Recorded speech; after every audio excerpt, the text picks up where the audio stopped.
নমস্কার, শিপ্রা টিউটোরিয়াল চ্যানেলে সবাইকে তোমাদের স্বাগত জানাই। আজকে আমি নবম শ্রেণীর তৃতীয় অধ্যায়ের আরেকটি গুরুত্বপূর্ণ বিষয়, সেটি হলো কি জুলাই বিপ্লব বা জুলাই রেভলিউশন। এইটা নিয়ে আজকে ডিসকাস করব। এই জুলাই বিপ্লব দিয়ে তোমাদের অনেকগুলো প্রশ্ন আসে।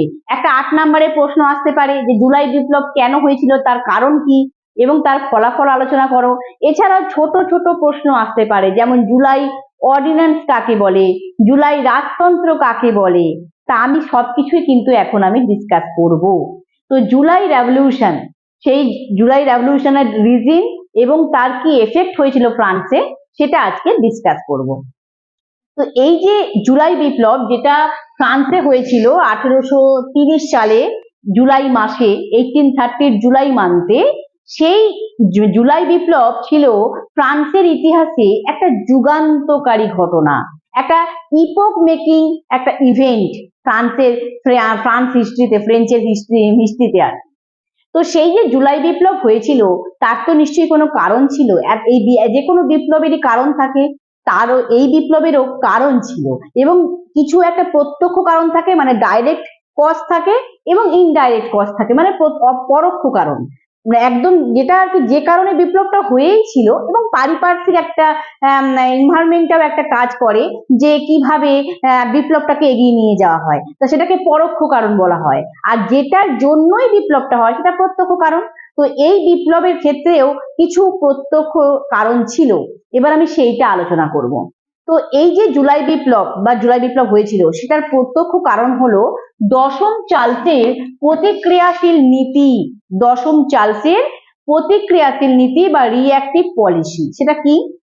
আসলে 1824 সালে 1824 অষ্টাদশ লুই, মানে 18 লুই, তিনি ফ্রান্সের সিংহাসন থেকে মানে তিনি মারা যান, এবং তিনি তার ডেথ হয়ে যায়, এবং তারপর তার ভাই দশম চার্লস ফ্রান্সের সিংহাসনে বসেন। বুঝতে পারলাম? এবার সেই দশম চার্লস, তিনি খুব রক্ষণশীল ছিলেন, ভীষণ কনজারভেটিভ মাইন্ডেড ছিলেন। তিনি কি করতে চেয়েছিলেন? তিনি চেয়েছিলেন যে ফ্রান্সে ফরাসি বিপ্লবের পর থেকে একটা আদর্শ, যে সাম্য মৈত্রী স্বাধীনতার আদর্শ, উদারতার যে আদর্শ ছিল, সেই আদর্শকে মুছে ফেলতে, সেটাকে একেবারেই মানে আইডিওলজি, যেটা ফ্রেঞ্চ রেভলিউশনের যে আইডিওলজি ছিল সেটাকে পুরোপুরি অ্যাবলিশ করে দিতে, মুছে ফেলতে। এবং তিনি নিরঙ্কুশ রাজতন্ত্র প্রতিষ্ঠা করতে চেয়েছিলেন। নিরঙ্কুশ রাজতন্ত্র মানে অ্যাবসলিউট মোনার্কি, মানে যেখানে রাজার ক্ষমতাই শেষ কথা, রাজাই শ্রেষ্ঠ, যেটা প্রথমে ছিল না ফ্রান্সে। ফ্রান্সে যখন স্বৈরাচারী রাজতন্ত্র ছিল সে সময় তো এইরকমই ছিল, রাজার কথাই শেষ কথা।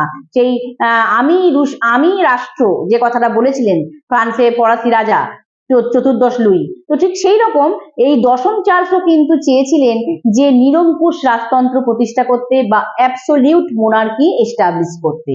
এবং সে কারণে তিনি 1825 সালে জুলাই মাসে কিছু অধ্যাদেশ বা অর্ডিন্যান্স জারি করেন বা নিয়ম জারি করেন, যেই জিনিসটাকে বলা হচ্ছে জুলাই অর্ডিন্যান্স, যাকে কি বলা হয়? জুলাই অর্ডিন্যান্স। এই জুলাই অর্ডিন্যান্স নিয়ে কিন্তু তোমাদের প্রশ্ন আসে 2 নাম্বার বা 4 নাম্বারে।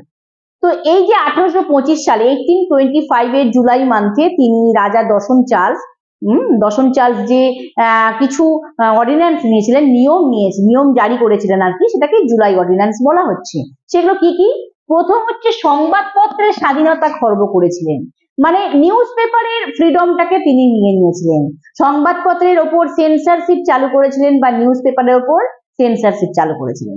2 হচ্ছে তিনি আইনসভা ভেঙে দিয়েছিলেন। আইনসভা, যেটা হচ্ছে চেম্বার অফ ডেপুটি যাকে বলে, সেই আইনসভা নতুন করে গড়া হয়েছিল, সেই আইনসভা যেখানে উদারপন্থীদের সংখ্যা বেশি ছিল, লিবারাল যারা তাদের বেশি সংখ্যা ছিল, মেজরিটি তারাই ছিল সেই আইনসভাতে, সেই আইনসভাকে রাজা দশম চার্লস ভেঙে দেন, এবং নতুন করে নিজের যারা সিলেক্টেড যারা পার্সন ছিল বা মনোনীত সদস্যদের নিয়ে আইনসভা গড়ে তোলেন।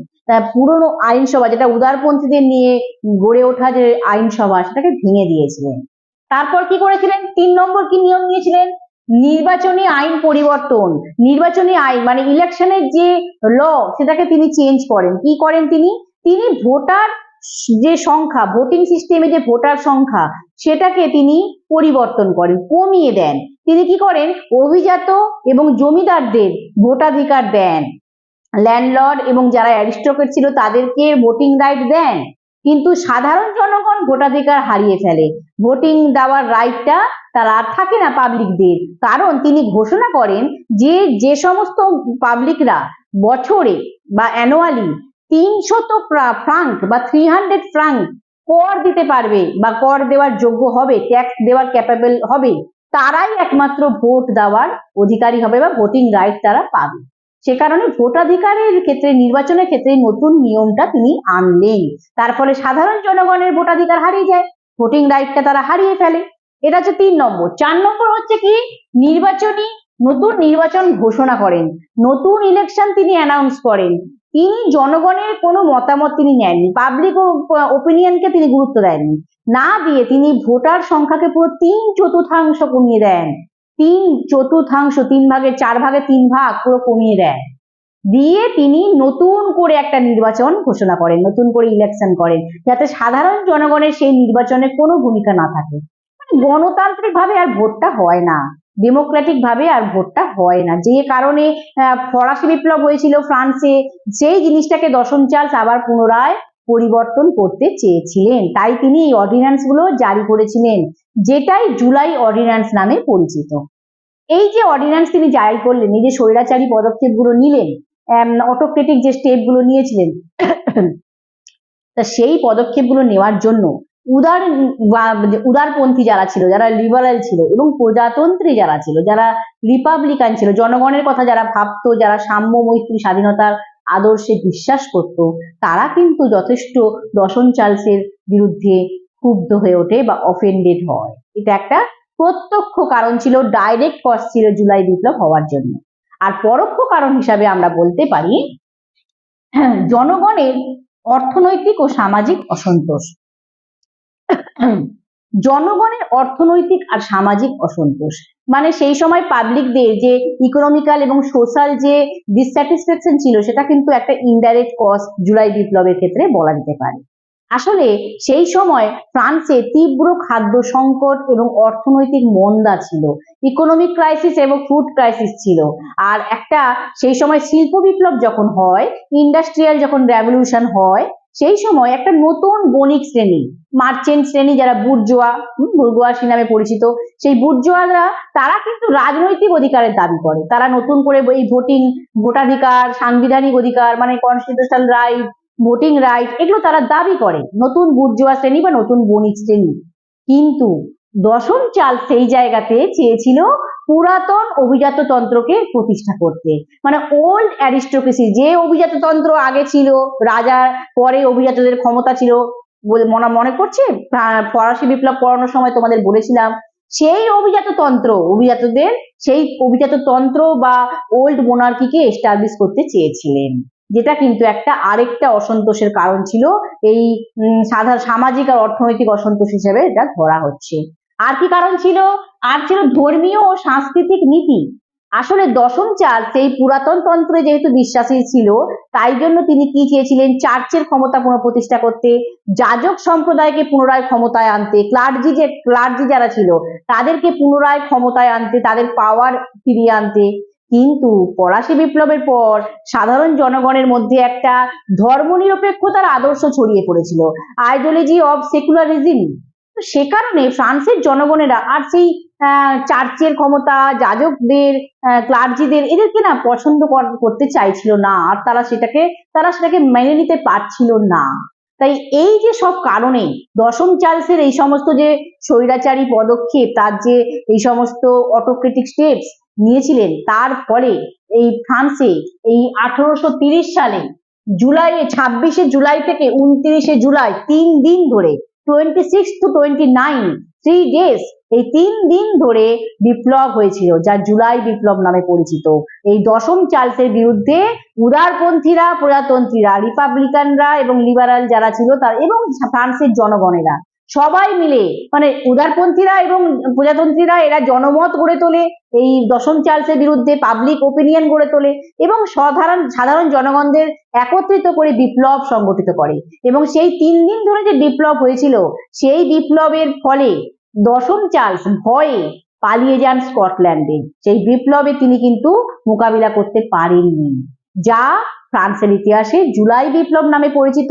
এই 3 দিন ব্যাপী হয়েছিল বলে এটাকে বলা হয় 3 গৌরবময় দিন, 3 গৌরবময় দিন বা ট্রয়েস গ্লোরিউসেস, 3 গৌরবময় দিন বা ট্রয়েস গ্লোরিউসেস, এটা কিন্তু জুলাই বিপ্লবকে এই কারণেই বলা হয়। তো এই ছিল জুলাই বিপ্লবের কারণ।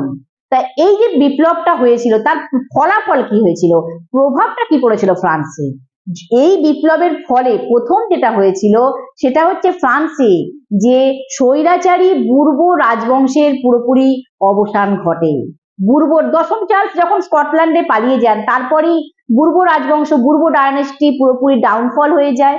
স্বৈরাচারী অবশ্যই অটোক্রেটিক যে রুল যা ছিল সেটা পুরোপুরি ডাউনফল হয়ে যায়। তার পরিবর্তে লুই ফিলিপ যাকে আমরা অর্লিয়েন্স বংশীয় লুই ফিলিপ, যাকে আমরা জনতার রাজা বলা হতো, পাবলিক কিং বলা হতো, জনগণের কথা উনি চিন্তা করতেন তাই তাকে জনতার রাজা বলা হতো। তা সেই লুই ফিলিপের সাংবিধানিক রাজতন্ত্র, কনস্টিটিউশনাল মোনার্কি, সাংবিধানিক রাজতন্ত্র প্রতিষ্ঠা হয়। আর এই যে নতুন শাসন ব্যবস্থাটা প্রতিষ্ঠা হয় তাকেই বলা হচ্ছে কিন্তু জুলাই রাজতন্ত্র, জুলাই মোনার্কি বা জুলাই রাজতন্ত্র। এটাও কিন্তু তোমাদের প্রশ্ন আসে। তো এই বুর্ব রাজবংশের পতনের পর এই অর্লিয়েন্স বংশীয় লুই ফিলিপের শাসন এস্টাবলিশ হয়েছিল বা প্রতিষ্ঠিত হয়েছিল, এটাকেই বলা হচ্ছে জুলাই রাজতন্ত্র। বোঝাতে পারলাম? তো এই হলো প্রথম ফলাফল হয়েছিল। এছাড়া এই বিপ্লব, এই জুলাই বিপ্লবের প্রভাব কিন্তু ইউরোপের বিভিন্ন দেশে পড়েছিল, যেমন হচ্ছে Italy, Germany, Belgium, Spain, Poland, Portugal, England, এই সব জায়গাতেই স্বাধীনতার আগুন ছড়িয়ে পড়েছিল। ফ্রান্সে যেভাবে জনগণেরা স্বাধীনতার জন্য বিপ্লব করেছিল, অন্যান্য ইউরোপের কান্ট্রি বা ইউরোপের দেশেও কিন্তু তার ইম্প্যাক্ট পড়েছিল যে তারা যদি পারে আমরা কেন পারবো না, তারাও কিন্তু নিজেদের স্বাধীনতার জন্য বিপ্লব করেছিল। তো এটা একটা প্রভাব কিন্তু পড়েছিল। আর কি হয়েছিল সেই সময় কিন্তু অ্যাকচুয়াল সত্যি কথা বলতে কি এই জুলাই বিপ্লবের ফলে কিন্তু ফ্রান্সে উদারতাবাদ এবং জাতীয়তাবাদ, ন্যাশনালিজম, লিবারালিজম, এই দুটো কিন্তু পুনরুজ্জীবিত হয়, মানে রিভাইটালাইজ হয়। এবং সেই জিনিসটা উদারতা এবং জাতীয়তাবাদ যাতে ফ্রান্সে ভালোভাবে প্রচার হতে পারে, প্রসার হতে পারে, স্প্রেড করতে পারে, সেটার পথটা প্রশস্ত হয়, সেটা আরো ওয়েটা ইজি হয় এই জুলাই বিপ্লবের ফলে। তাই এই জুলাই বিপ্লব কিন্তু ফ্রান্সের ইতিহাসে খুবই একটি গুরুত্বপূর্ণ ঘটনা বা একটা ইম্পর্টেন্ট একটা ইভেন্ট, যাকে আমি যুগান্তকারী ঘটনা বললাম, একটা ইপোক মেকিং ইভেন্ট বললাম। আরেকটা মজার বিষয় বা একটা গুরুত্বপূর্ণ বিষয় হলো এই যে ফ্রান্সে জুলাই বিপ্লবের মাধ্যমে নিয়মতান্ত্রিক রাজতন্ত্র বা সাংবিধানিক রাজতন্ত্র প্রতিষ্ঠিত হয়, কনস্টিটিউশনাল যে মোনার্কি এস্টাবলিশ হয়, জনগণের জন্য গণতন্ত্রের যে জয় হয়, জনগণ রাজাকে নির্বাচন করলেন, এটা খুব গুরুত্বপূর্ণ ব্যাপার। এই ব্যাপারটা কিন্তু সেখান থেকে ভারতবর্ষে যিনি তখন আধুনিক মানুষ, আমরা জানি রাজা রামমোহন রায়, আমাদের আধুনিক মানুষ, মডার্ন ম্যান, সেই রাজা রামমোহন রায় কিন্তু পূর্ণভাবে সমর্থন করেছিলেন, ফুললি সাপোর্ট করেছিলেন এই জুলাই বিপ্লবকে, এই নিয়মতান্ত্রিক রাজতন্ত্রকে, এই সাংবিধানিক রাজতন্ত্রকে। তিনি এতটাই আনন্দ পেয়েছিলেন এই কথাটা শুনে, সেই সময় তিনি তখন ইংল্যান্ডে গেছিলেন। তো সেই ইংল্যান্ডে থাকাকালীন তিনি ফ্রান্সে গিয়ে, অসুস্থ থাকাকালীন ফ্রান্সে যুদ্ধ জাহাজে গিয়ে পতাকা উত্তোলনের সময় ছিলেন। রাজা রামমোহন রায় এতটাই কিন্তু এই ব্যাপারটাকে সাপোর্ট করেছিলেন এবং তিনি তার একটা পত্রিকা, দ্বিপাক্ষিক পত্রিকা বলা হয়, তার তিনি সম্পাদনা করেছেন। সেই পত্রিকাটি হচ্ছে সংবাদ কৌমুদী পত্রিকা। সেই পত্রিকাতে তিনি কিন্তু জুলাই বিপ্লবকে পূর্ণ সমর্থন করেন বা ফুললি সাপোর্ট করেন। তো এই হলো জুলাই বিপ্লব, যার কারণ আলোচনা করলাম, তার ফলে ফ্রান্সে কি হয়েছিল আলোচনা করলাম, ইউরোপের বিভিন্ন দেশে কি হয়েছিল এবং এই বিপ্লবকে ভারতবর্ষে কিভাবে সমর্থন করেছিল, কে সমর্থন করেছিল, এটাও আলোচনা করলাম। তো খুবই একটা গুরুত্বপূর্ণ বিষয় আলোচনা করলাম। এর থেকে অনেক রকম ছোট প্রশ্ন, বড় প্রশ্ন কিন্তু আসতে পারে।